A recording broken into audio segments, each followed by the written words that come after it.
Dan yang paling mengagetkan adalah ketika saya pertama kali mencoba membaca Al-Quran.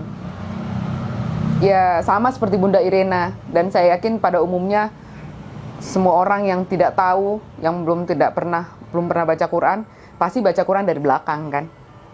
Sama saya juga baca pertama kali Quran dari belakang. Dan saya waktu itu belum bisa baca Arab. Saya baca terjemahannya. Yang paling mengagetkan adalah ketika saya membaca Al-Ikhlas.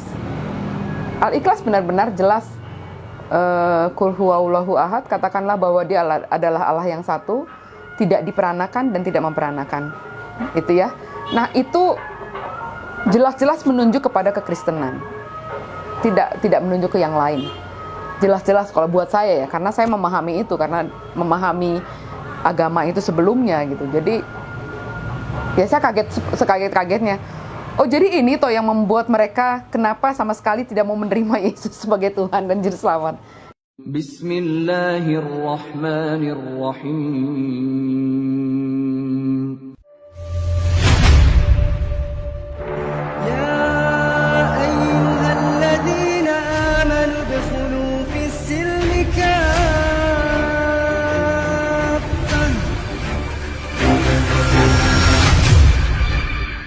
Nama saya nggak berubah. Nama saya Francisca Monica Pangaribuan.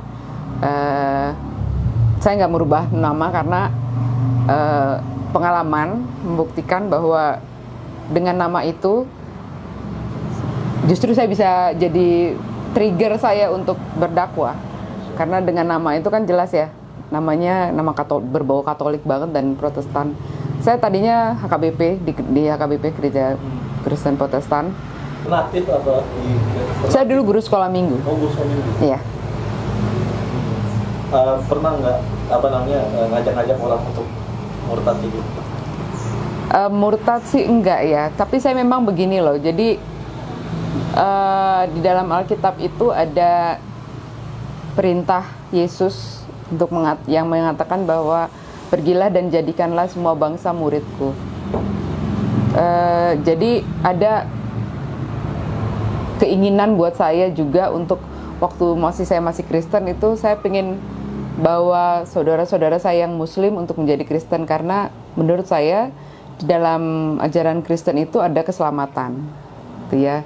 Jadi kamu nggak usah capek-capek melakukan berbagai hal, kamu cukup percaya saja pada Yesus yang mati di kayu salib dan kamu akan mendapatkan surga. Jadi waktu itu sejak saya mengerti kekristenan, saya tuh pengennya orang-orang semua masuk Kristen gitu, karena saya pikir kasihan kan ya, sayang ya, ditawarin surga kok pada nggak mau.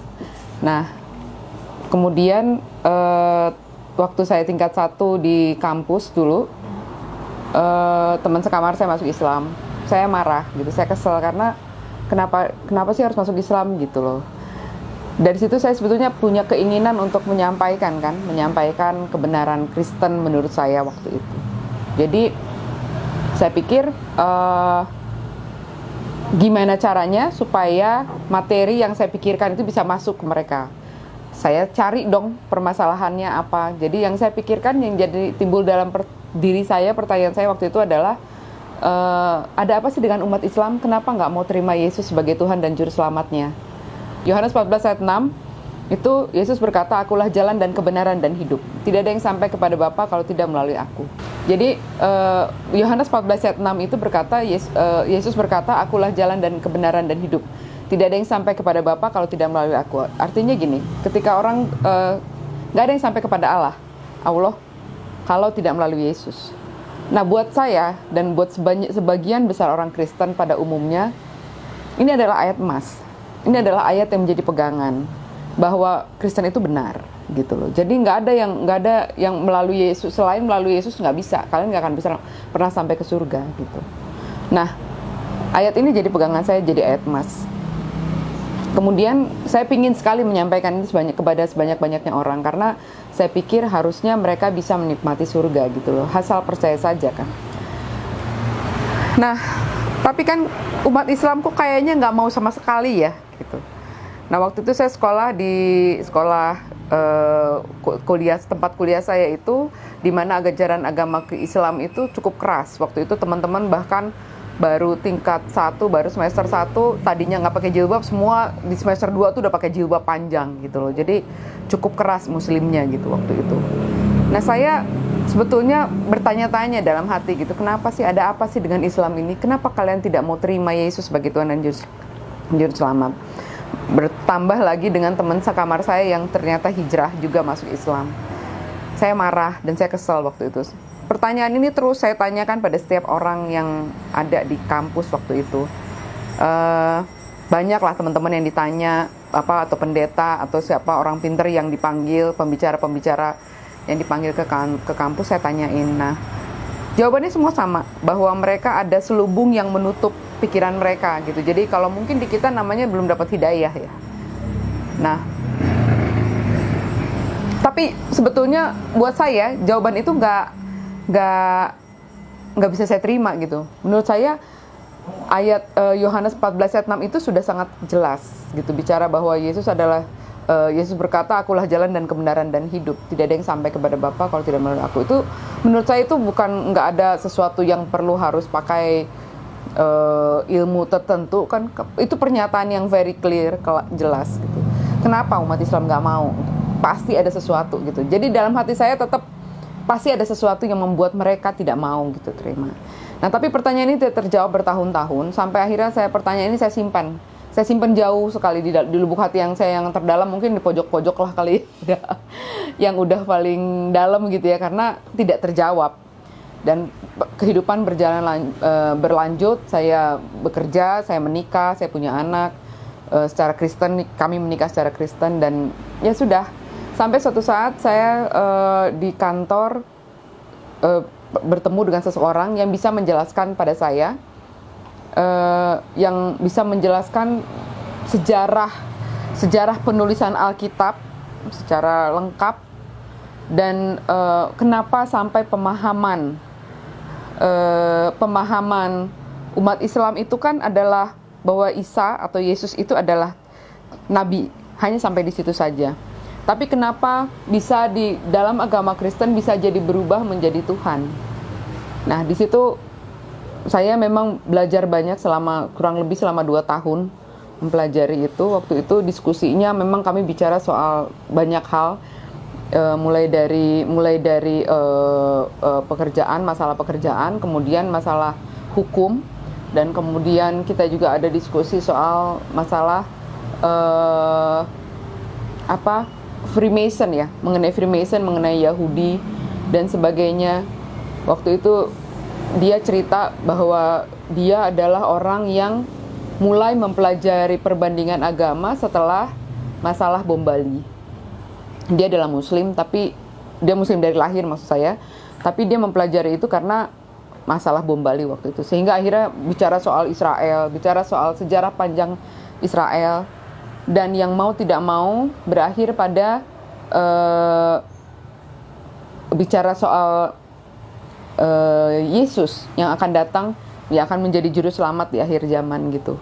Waktu itu saya tanya sama dia, kamu kan Muslim dari lahir? Iya, Muslim dari lahir. Kenapa kamu percaya bahwa Isa akan datang kedua kali untuk menjadi juru selamat? Iya, saya percaya. Tunggu sebentar. Kamu kan Muslim ya, kenapa kamu nggak? Kalau gitu kamu kenapa nggak terima kalau Isa tuh adalah Tuhan? Hanya Tuhan loh yang bisa jadi juru selamat, saya bilang gitu kan. Nah, terus itu emang di mana Yesus bilang bahwa dia adalah Tuhan? Saya bilang ayat yang saya pegang itu Yohanes 14 ayat 6. Yesus bilang, akulah jalan dan kebenaran dan hidup loh. Nggak ada yang sampai kepada Bapa kalau nggak. Sekarang kamu baca coba lengkap satu perikop itu. Apakah di situ Yesus sedang bicara bahwa dia adalah Tuhan? Itu saya baca lagi. Saya pelajari lagi betul. Dan ternyata saya akhirnya mengerti bahwa yang dia maksud di situ Yesus tidak sedang bicara bahwa dia adalah Tuhan.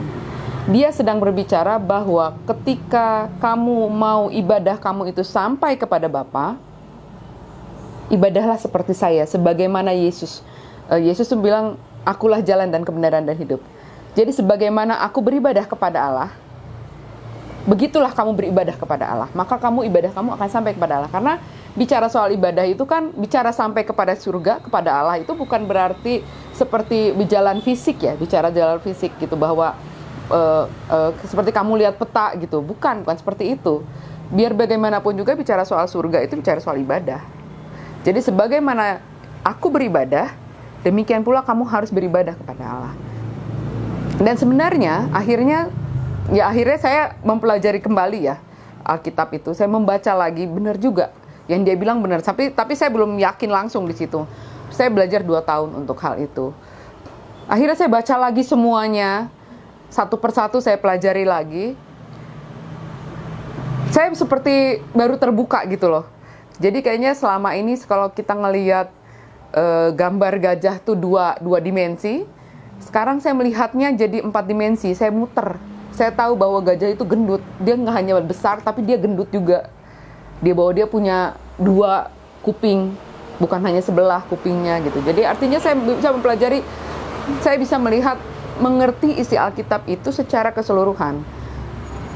Dia bilang, kamu harus baca Alkitab itu secara keseluruhan, jangan sepotong-sepotong. Ketika kamu membacanya sepotong-sepotong, yaitu pemahaman kamu seperti itu. Nah, begitu juga.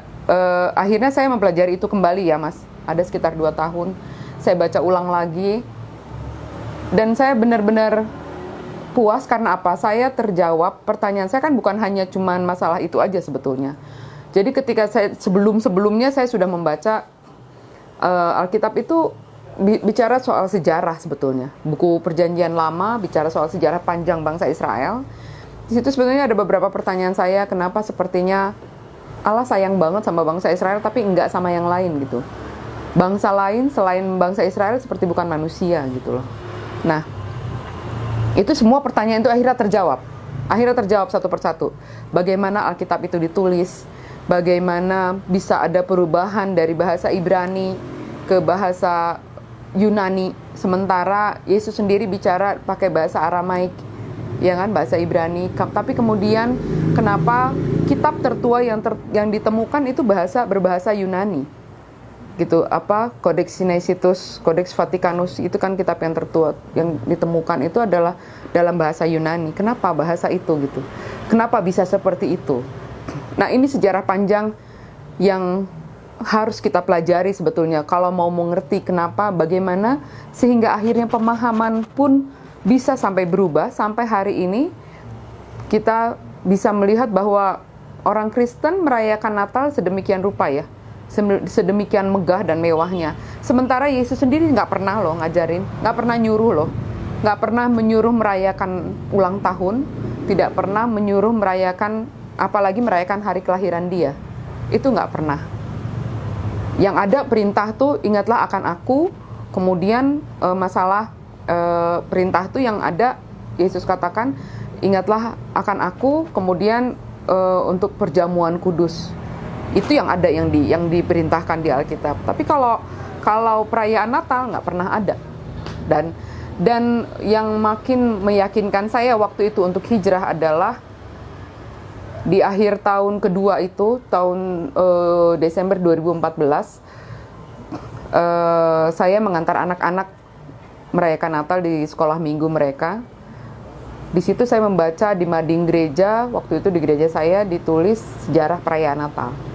Dan memang di situ disebutkan bahwa sejarah perayaan Natal sebetulnya adalah sinkretisme ya, perayaan gimana caranya pada zaman dulu orang Romawi pingin supaya ajaran agama Kristen masuk, tapi di situ ada budaya yang merayakan kelahiran Dewa Matahari. Nah, ini dipadukan gimana caranya supaya Yesus yang jadinya dirayakan, tapi tetap merayakan hari kelahiran Dewa Matahari, yang sebenarnya artinya dari situ kita sebetulnya bisa menyimpulkan bahwa perayaan Natal itu sebetulnya ya perayaan hari kelahiran anak Dewa Matahari jadinya sebetulnya.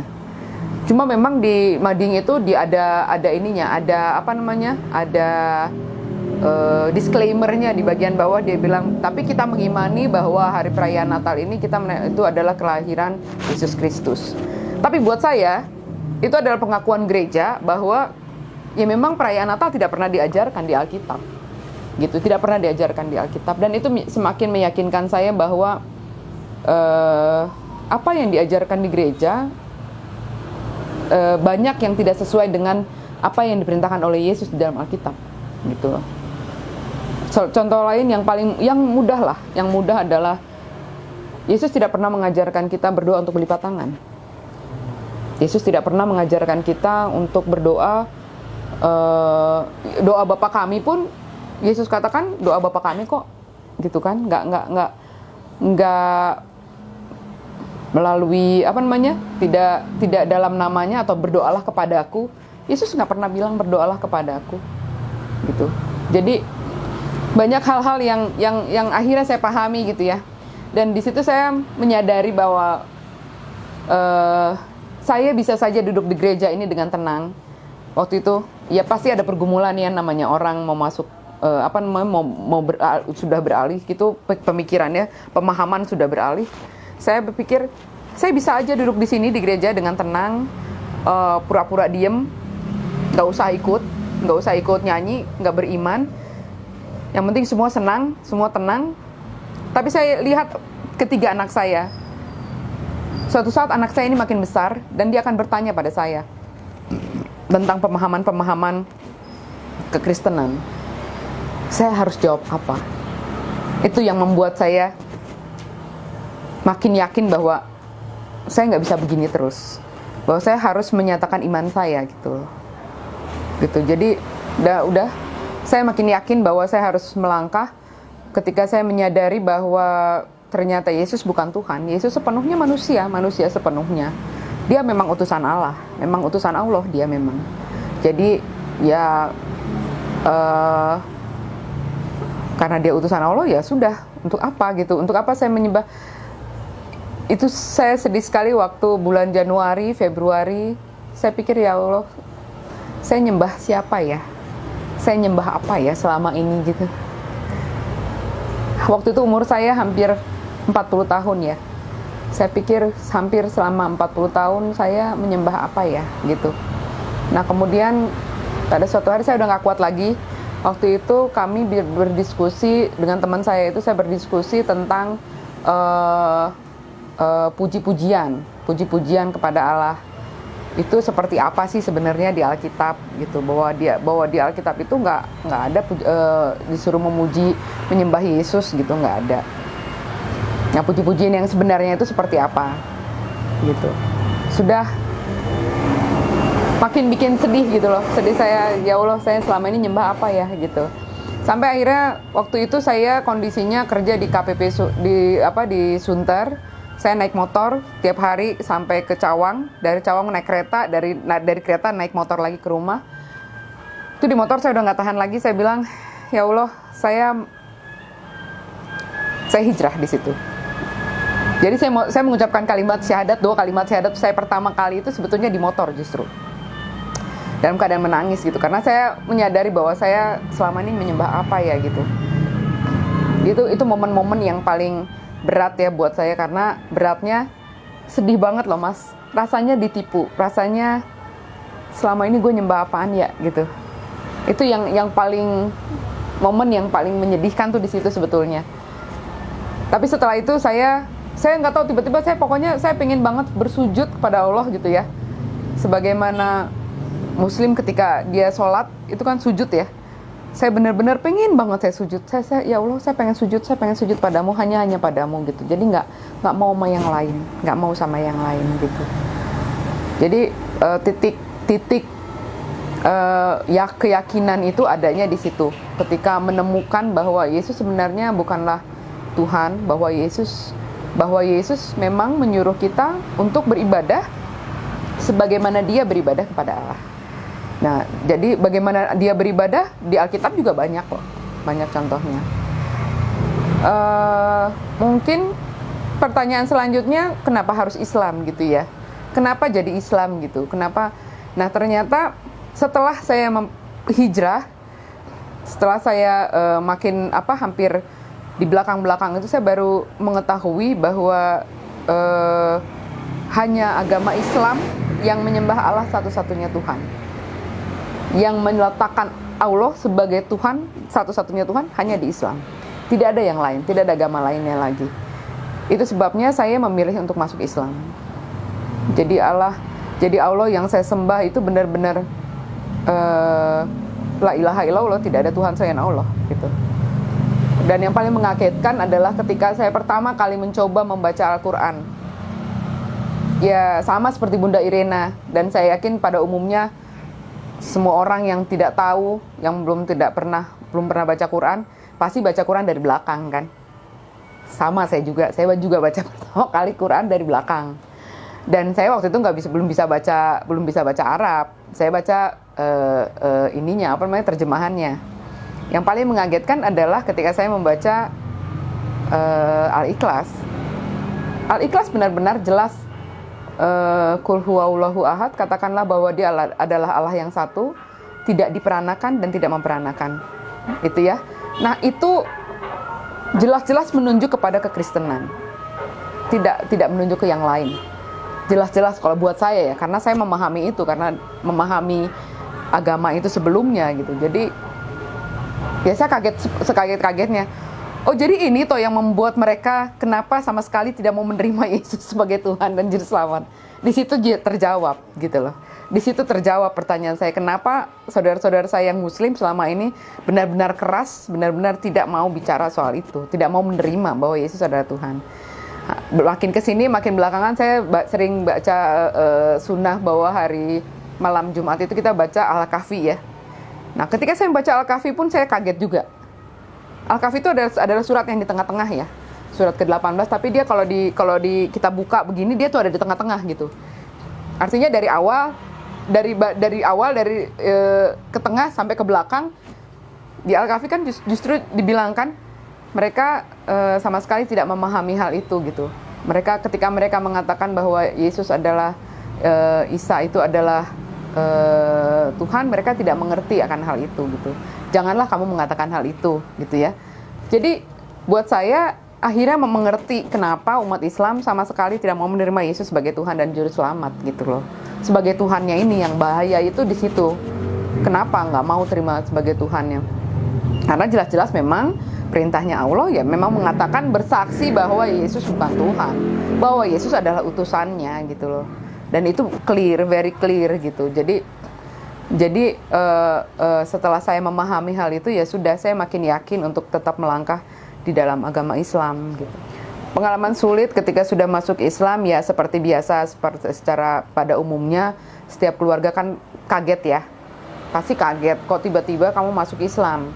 Sementara sebetulnya harusnya sih kalau menurut saya mereka nggak usah kaget harusnya, karena gini, karena saya pernah ketahuan baca beberapa buku yang waktu itu ibu saya sampai bilang, kamu ngapain baca buku begituan, nanti kamu pusing sendiri gitu. Jadi jangan baca buku-buku yang tentang Islam atau tentang Freemason, tentang Yahudi apa segala macam.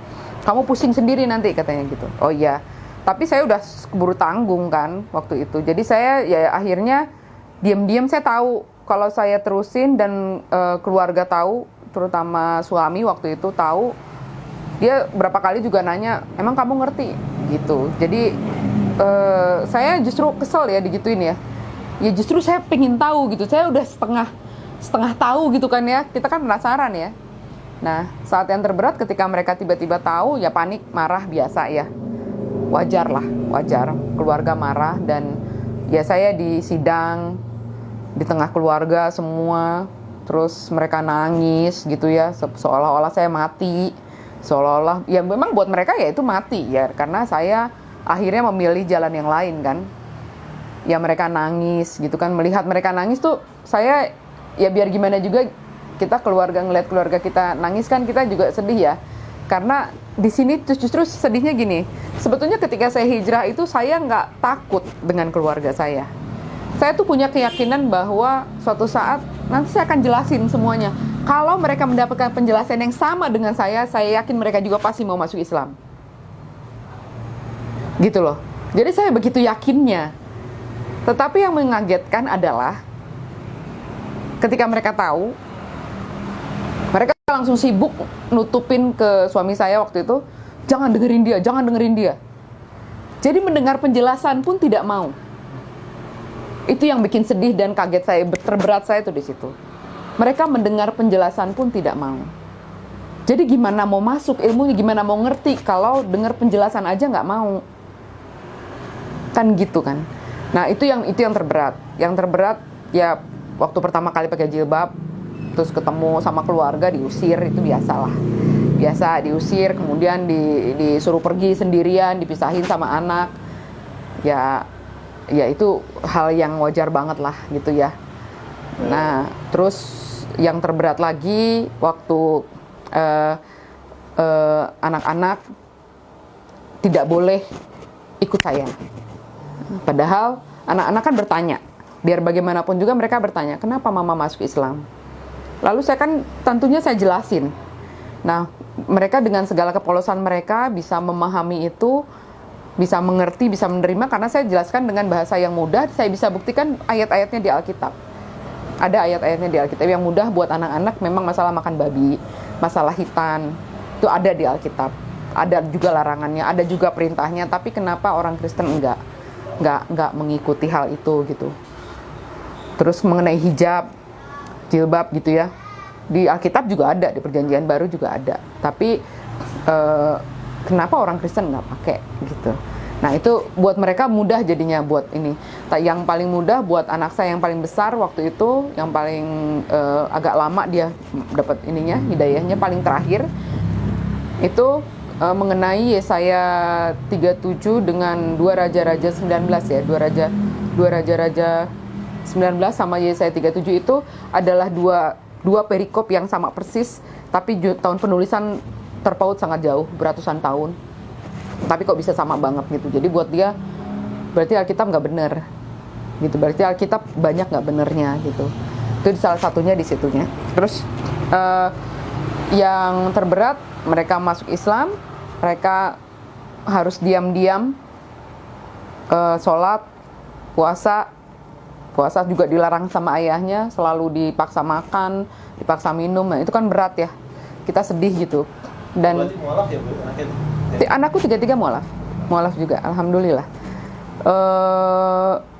Terus waktu yang paling berat waktu mereka hitan, kita pulang, pas bapaknya tahu kita dimarahin, dipukul, dilempar gelas. Saya sampai berdarah juga kaki. Ya anak-anak kan lagi luka ya, masih kondisi luka, dimarahin berat begitu kan bukan suatu yang mudah ya. Itu yang saat-saat terberat yang kayak gitu. Tapi ya memang saya pahami lah itu apa namanya, reaksi biasa ya, reaksi orang Islam kafah itu kan aturan yang Allah berikan ya, yang Allah turunkan bagaimana supaya manusia itu hidupnya teratur.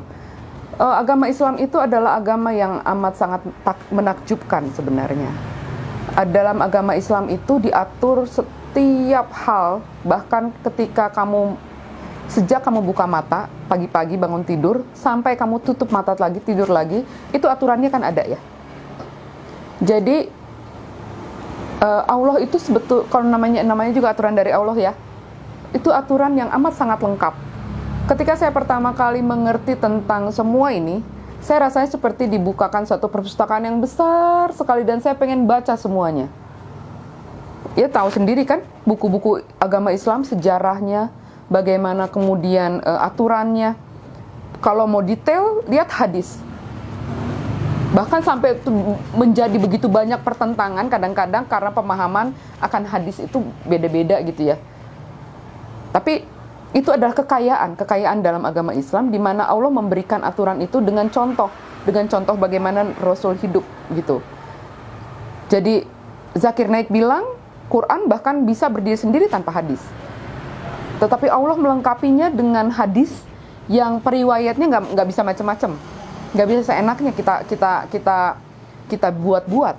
Bahkan sampai hari ini yang saya salut banget adalah bisa ya hadis ketahuan gitu kalau dia itu hadis yang doif. How come? Itu adalah keajaiban kalau menurut saya ya. Bisa hadis doif ketahuan gitu sama orang. Kita hidup semua di zaman ini loh. Tapi hadis itu bisa ketahuan itu doif apa enggak gitu. Karena apa? Karena ada periwayatnya, karena ada sejarahnya. Ya kan? Felix Yao juga bilang kan, sejarah itu sangat penting. Nggak bisa lu lepas dari sejarah. Nggak bisa kamu lepas dari sejarah. Nah, jadi Islam yang kafah itu adalah aturan yang Allah berikan lengkap untuk bagaimana manusia hidup. Bagaimana manusia bisa teratur hidupnya sebetulnya. Jadi banyak orang yang menentang karena takut. Takut apa? Tidak terbiasa dengan aturan yang begitu ketat dan begitu baik. Gitu sebetulnya itu. Kalau mau bicara soal kasih ya, orang Kristen banyak yang menggembar-gemborkan masalah kasih. Seolah-olah dalam agama Islam tidak ada kasih. Salah besar sebetulnya. Dalam hal ini, umat Islam harus menjelaskan bahwa justru Islam yang kafah itulah adalah kasih yang terbesar dari Allah sebetulnya. Kasih Allah yang terbesar buat manusia sebetulnya. Supaya apa? Supaya ada aturan dalam hidup. Ketika kamu teratur hidup, ketika kamu teratur sholat, ketika kamu teratur melakukan tugas-tugas kamu akan berhasil hidupnya. Kamu akan baik sekali hasilnya. Gitu. Dan di situ kasih akan muncul. Bahasanya cuma beda, mungkin beda bahasanya aja. Seperti dalam Islam, mungkin bahasa yang dipakai di Kristen lebih familiar aja, lebih familiar gitu, seolah-olah ya penyaduran bahasanya mungkin yang kurang belum dijelaskan gitu loh. Tapi sebenarnya Islam kafah itu adalah Islam yang benar-benar penuh dengan aturan yang membuat kita teratur sehingga semuanya akan berjalan dengan baik gitu. Jadi sebetulnya Indonesia sangat rugi sebetulnya ketika menolak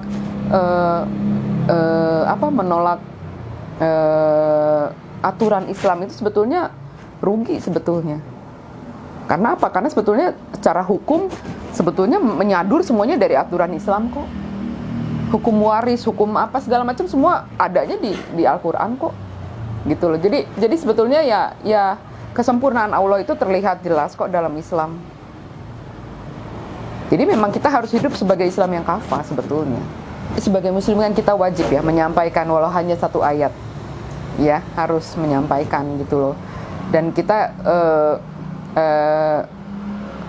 pasti ketika kamu merasa bahwa ada sesuatu yang kamu miliki yang baru, ilmu yang kamu miliki, selain pertama kita memang akan diminta pertanggungjawabannya dalam nanti kan kita akan diminta pertanggungjawaban harta kita, usia kita, ilmu kita, ya kan? Ada 4 kalau nggak salah itu. Satu lagi apa bang? Tubuh. Itu kan itu akan diminta pertanggungjawabannya. Nah, ilmu ini adalah salah satu yang harus kita sampaikan. Kalau nggak boleh kita punya ilmu terus itu kita diam aja ngejogrok sendiri, terus kita sendiri yang pinter, terus orang-orang pada nggak tahu, nggak boleh, itu justru salah besar. Jadi kita memang harus berdakwah, bagaimanapun caranya ya. Tidak melulu berdakwah itu tidak melulu harus bicara di YouTube, nggak seperti itu kok. Nggak selalu harus seperti itu. Bisa, kalau bisa seperti itu alhamdulillah. Ya kan, seperti mengaji cerdas. Kan bagus sekali ya ini untuk sebagai media dakwah. Nah, tapi dalam kehidupan kita sehari-hari alhamdulillah yang tadi saya katakan, dengan nama saya ketika orang mau bertemu dengan saya, ketika baca namanya itu mereka pikir, oh ini orang Kristen nih, orang Kristen Batak udah jelas pakai marga, ya kan? Begitu ketemu, katanya orangnya pakai jilbab panjang, mereka, saya kira ibu tadinya orang Kristen, gitu ya, pasti selalu begitu saya. Nah dari situ saya bisa mulai cerita bahwa saya adalah mualaf, iya saya mualaf. Kenapa saya mualaf? Saya cerita semuanya, seperti tadi lah saya ceritain gitu.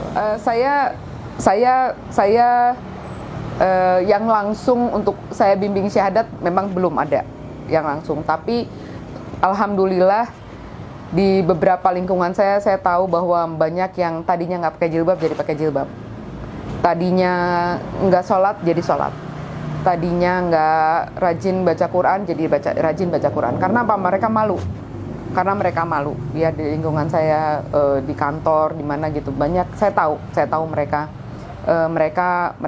walaupun dalam diam mereka ada jadinya seperti gila ya, dia aja mau gitu loh. Nah gitu ya, alhamdulillah ya, buat saya itu sudah merupakan dakwah ya, saya sudah menyampaikan apa yang ada yang bisa saya sampaikan gitu loh. Kalau untuk mualaf yang baru ya, mualaf sampai kapanpun kita harus belajar. Jangan mau tenggelam dalam euforia menjadi mualaf. Ketika kita menjadi mualaf baru, memang banyak orang yang menyanjung, mengeluh-elukan gitu. Tapi tidak boleh lengah dengan hal itu. Tetap kita harus belajar. Dalam agama Islam itu ada ilmu yang amat sangat besar, ilmu yang amat sangat luas yang harus kita pelajari. Banyak hal yang harus kita sampaikan kembali kepada saudara-saudara kita yang belum mengerti akan kebenaran Islam. Jadi kalau kita tidak punya ilmunya, kita nggak akan bisa menyampaikan hal itu pada orang lain. Kemudian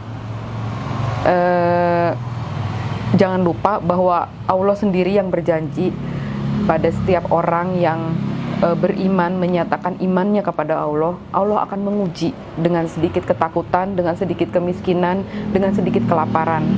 Itu sudah menjadi sesuatu yang Allah katakan dalam Quran. Jadi kalau misalnya setelah menjadi mualaf kemudian malah banyak tantangan, banyak kesulitan hidup, wajar banget gitu. Dan nggak perlu takut dengan hal itu, justru minta janjinya Allah bahwa Allah tidak akan membiarkan, bahwa Allah sekarang yang kita sembah adalah Allah yang hidup, bahwa yang kita sembah sekarang adalah Allah yang tidak akan pernah meninggalkan kita, yang kursinya langit dan bumi. Jadi kenapa harus takut dengan semua itu gitu. Jadi kembalikan lagi semua masalahmu kepada Allah. Gelar sejadahnya, sholat yang banyak, kembalikan pada Allah. Setiap masalah yang kita dihadapi ya udah kembalikan lagi gitu. Nggak ada gunanya kita bicara sama manusia, siapapun, seorang pun manusia, nggak ada gunanya. Kita hanya bisa bicara sama Allah. Minta pada sholat tahajudmu, minta pada saat sholat wajibmu, setiap saat minta sama Allah. Oh iya, satu lagi, jangan pernah berpikir bahwa agama Islam, dalam Islam hanya berdoa ketika sholat. Kita bisa berdoa setiap saat. Kita bisa minta sama Allah setiap saat. Kita tinggal menyebutkan aja. Bahkan perempuan muslimah yang sedang dalam masa haid tidak bisa sholat, bukan berarti tidak bisa berdoa. Tetap bisa berdoa. Karena Allah Maha mendengar. Setiap saat kita bisa. Untuk yang muslim yang memang sudah dari lahir, alhamdulillah bahwa kalian sudah merasakan indahnya Islam sejak kalian lahir. Tapi jangan salah, ilmunya tetap harus dipelajari. Jadi rugi kalau nggak belajar. Saya menyesal, tapi nggak bisa juga ya, memang itu udah jalan hidup saya ya. Saya baru umur 40 tahun, saya baru bisa membaca dan mempelajari betapa indahnya Islam. Tapi untuk saudara-saudara saya semua yang memang muslim sejak lahir, kalau memang sekarang belum bisa baca Quran, harus bisa. Kalau belum tahu sejarah indahnya, dari sekarang coba ayo pelajari. Supaya kita bisa bicara yang benar, bisa menyampaikan yang benar. Kita bisa tahu bahwa Islam itu dituduh, difitnah dengan sedemikian rupa. Islam tidak pernah mengajarkan terorisme. Islam tidak pernah mengajarkan pembunuhan. Islam tidak pernah mengajarkan menyakiti saudaranya. Tidak pernah. Assalamualaikum warahmatullahi wabarakatuh.